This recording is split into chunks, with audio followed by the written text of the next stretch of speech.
Long before Viktor Frankl became the world-famous author of Man's Search for Meaning, before the camps and the liberation and the 9-day manuscript, he was a young psychiatrist in Vienna doing something that his contemporaries largely dismissed as unscientific and idealistic, running free counseling clinics for suicidal teenagers.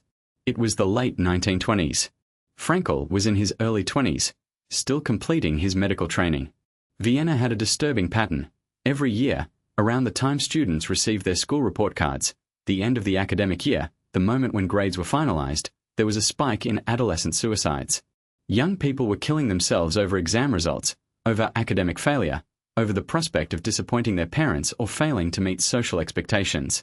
Frankl was appalled, and he was galvanized. He organized a network of youth counseling centers across Vienna, staffed by volunteers, offered free of charge, accessible to any young person who needed someone to talk to. These were not formal psychoanalytic sessions.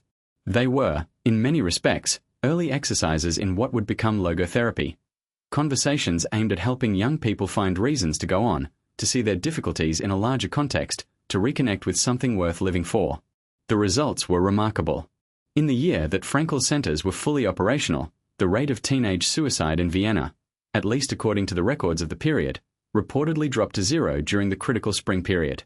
The intervention worked, and it worked not through medication or formal psychological protocol but through the power of human connection and the restoration of meaning. What did Frankl actually say to these young people? We have records from some of his early writings that give us a sense of the approach. He did not minimize their pain or offer reassurances that things would be fine. He took their suffering seriously. But he also asked questions. What matters to you? What would you most regret leaving behind? Is there someone who depends on you? Is there something you have not yet done that you believe you are meant to do? These questions are recognizable as early versions of the Socratic dialogue he would formalize in logotherapy. And the answers, he found, were often startlingly clear. When young people were given space to articulate what they valued and what they cared about, rather than simply being told not to feel what they felt, many of them discovered that they did, in fact, have reasons to live.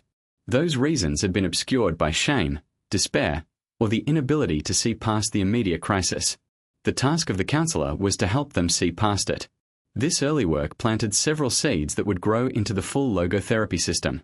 First, the conviction that existential suffering rooted in the loss of meaning rather than in neurosis or biological disorder, was clinically real and clinically significant. Second, the belief that such suffering was treatable through the recovery of meaning rather than through symptom management alone.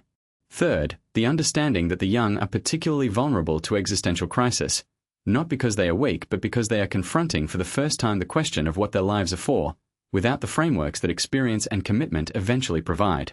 Frankl's concern for young people never left him. Throughout his career, he wrote and lectured about youth and nihilism, the particular danger of a generation that has been given comfort and freedom but not orientation. He believed that the suicide rate and the drug addiction rate among young people were not primarily problems of psychology in the narrow sense but problems of meaning. Young people who had not found anything that felt worth living for. The work in Vienna's counseling centers was, in retrospect, a proof of concept for everything he would later build.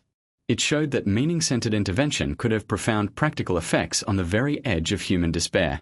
And it showed that this work did not require elaborate theory or expensive therapy. What it required was a person willing to ask the right questions and genuinely listen to the answers.